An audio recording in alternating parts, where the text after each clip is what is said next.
Hello， 大家好，这里是文文跨境电商，欢迎回到我的频道。如果你正在做跨境电商、独立站、外贸业务，或者你的客户来自不同国家，那么你一定遇到过一个问题：钱收进来了，但是管理起来真的没有想象中那么简单。比如美国客户给你美元付款，欧洲供应商要求你用欧元结算，东南亚团队需要发工资，广告平台每天自动扣费，不同国家之间不断产生资金流动。当你的业务范围比较小的时候，可能一个普通银行账户还能应付，但是当你的业务开始全球化以后，你会发现真正麻烦的不是挣钱，而是怎么更高效地管理这些钱。因为传统银行虽然稳定，但是面对跨境企业的时候，经常会出现几个问题。第一就是手续费，国际汇款通常需要经过多个中间银行，一次付款可能需要几天时间，而且过程中可能产生各种隐藏费用。第二，换汇成本，很多企业最大的损失并不是产品成本，而是在资金流转过程中不断被汇率差额吞掉利润。举个简单的例子，你的美国客户支付1万美元，如果平台直接帮你转换成人民币，然后你需要给欧洲供应商支付欧元，那么实际上你的资金经历了美元、人民币、欧元一次交易里面进行了2次换汇，每一次换汇都会产生成本。如果你的交易金额越来越大，这些看似不起眼的小费用，最后可能变成每年几千甚至上万美元的损失。第三就是管理问题，当你的公司开始扩大，员工需要采购，团队需要使用广告账户，海外人员需要消费卡，供应商越来越多，这时候你需要的不只是一个收钱的账户，而是一套可以帮助你管理全球资金流的系统。所以今天这期视频，我准备给大家对比2个很多跨境卖家都会关注的平台，一个是空中云汇，另一个是 Y 思商业版也就是国际版的企业银行。我们可以从几个角度来看，它们到底有什么区别，哪个更适合跨境电商，哪个更适合独立站卖家，以及如果你的公司正在扩大规模，应该如何选择。在开始之前说明一下，不同国家、不同企业类型，平台提供的功能和收费可能都会有所不同，所以大家一定要根据自己的公司情况去判断。好了，我们直接开始。首先我们来看一下这2个平台到底是什么。很多人第一次听到空中云汇和 Y 思国际企业版银行，可能会觉得他们都是类似线上银行的工具，但实际上他们的定位并不完全一样。Y 思国际银行更像是一款帮助企业进行国际转账和各种管理的工具，它最大的优势就是简单透明，尤其适合一些小型企业、自由职业者或者需要经常进行国际付款的人。比如海外客户给你付款，你需要给国外供应商转账，或者偶尔处理一些美元、欧元、英镑之间的转换。Y 思国际银行在这些场景里面体验非常不错。但是如果你的业务规模进一步扩大比如你拥有自己的独立站，每天都有大量订单，需要管理多个国家的钱包，需要给员工发企业卡，需要处理大量供应商账单，这个时候你关注的就不仅仅是转账，你需要的是一个完整的企业资金管理系统，而这也是空中云汇比较强调的方向。对于跨境卖家来说，多币种账户其实非常重要。为什么？因为很多企业最大的问题就是钱到了以后被迫马上换成人民币，但是你的供应商可能几天之后才需要付款。如果中间发生汇率变化，你实际上承担了额外成本。那么空中云汇的一个特点就是支持企业拥有过不同币种的账户，比如美元账户、欧元账户、英镑账户、澳元账户等等。你的海外客户可以直接使用当地货币付款，收到的钱也可以继续保存在对应币种里面。例如，美国客户支付欧元，这笔钱可以继续保持美元余额。之后你需要支付美国广告费用，或者美国供应商货款时可以直接使用美元，这样减少了不必要的兑换过程。而外事国际银行同样支持多币种余额，这一点其实也是外事的优势，它支持很多常见币种之间的转换，对于个人账户或者小企业来说非常方便。但是如果你的目标是搭建一个长期运营的全球商业体系，比如多个市场同时运营，不同地区都有供应商，团队成员遍布多个国家，那么企业级资金管理功能的重要性就会越来越明显。好，那么收款的方式的区别有什么呢？很多跨境卖家可能会问，我只是想收客户的钱，哪个更方便？这个要看你的业务模式。如果你的业务主要是 B to B 订单、海外合作款项，那么外事已经可以满足很多需求。但是如果你做的是 Q2Fi 独立站、DTC 品牌海外电商网站，那么你需要考虑的不只是收款，而是客户支付体验。因为消费者付款的时候，如果只能使用信用卡或者国际转账，很多用户可能会放弃购买。空中云汇在这方面更偏向企业收款场景，它可以帮助企业连接不同地区的本地支付方式，让海外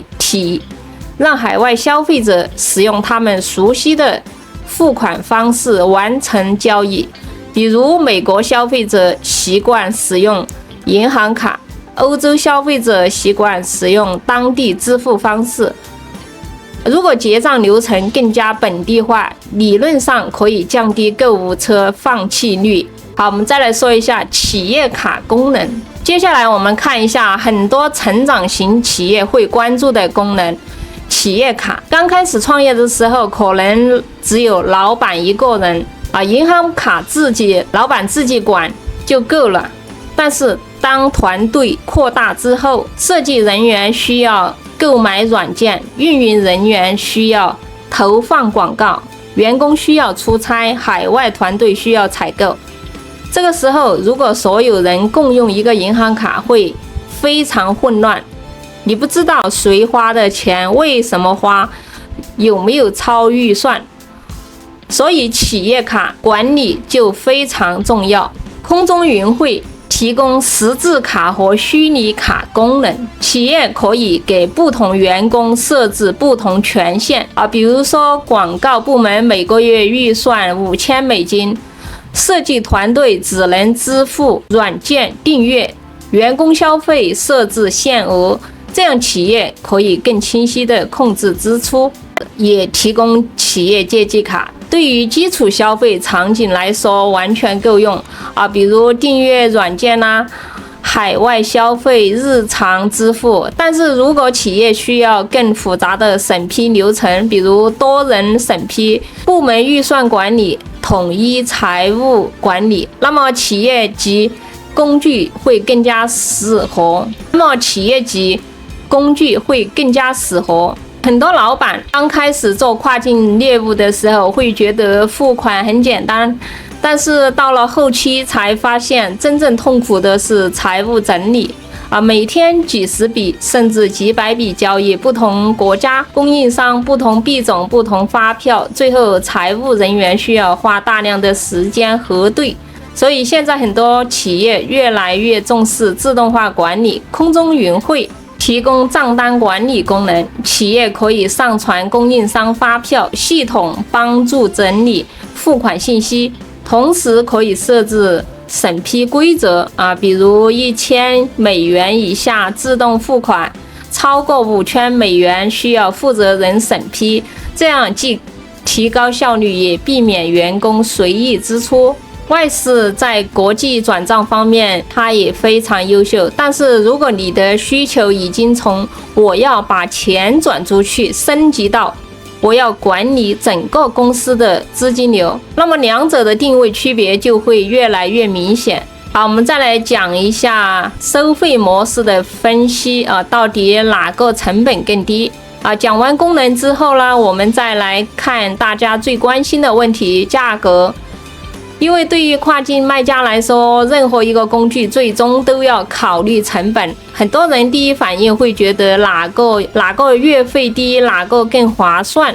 但是跨境支付工具不能只看月费，真正影响成本的其实包括开户费用、账户管理费用、换汇费用、转账费用、提现费用以及隐藏成本。好，我们先来看外事的特点，就是收费比较透明，它通常不会收取高额月费，你可以按照自己的需求使用，比如进行国际转账、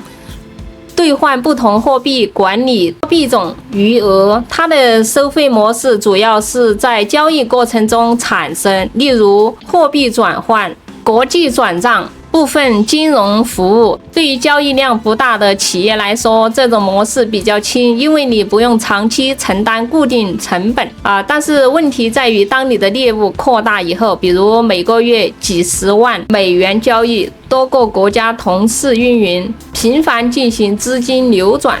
这个时候单笔手续费累积起来也会成为一个需要考虑的问题。我们再来看一下空中云会。空中云会对企业用户提供不同等级的账付方案，不同国家对不同公司主体价格可能会有所区别。有些地区提供基础免费方案，也有面向成长型企业的高级方案。